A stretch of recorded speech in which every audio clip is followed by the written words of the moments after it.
Әрине жақсы жаңалық. Құрметті қазақ елі, мынау Рудный қаласында екі көше атауын өзгертті. Бір көше Достыққа өзгерді, бір көше Әлия Молдағұлова өзгерді. Ол әрине жақсы, бірақ мен айтарым бар.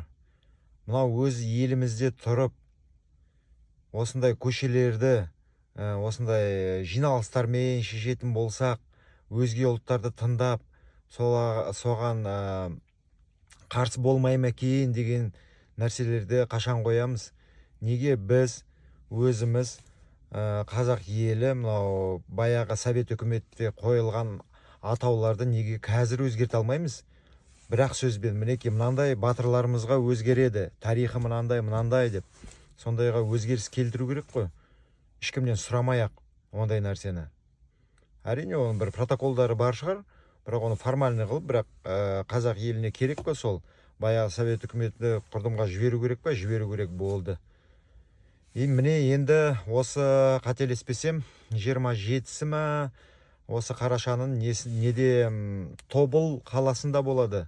Тағы сондай жиналыс болады. Тағы да екі көшенің ба, үш көшенің атауын өзгертуге.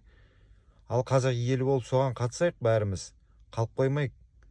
Иә, көріп отырмыз, әр жағында қарсылық білдіріп отырғандар да бар.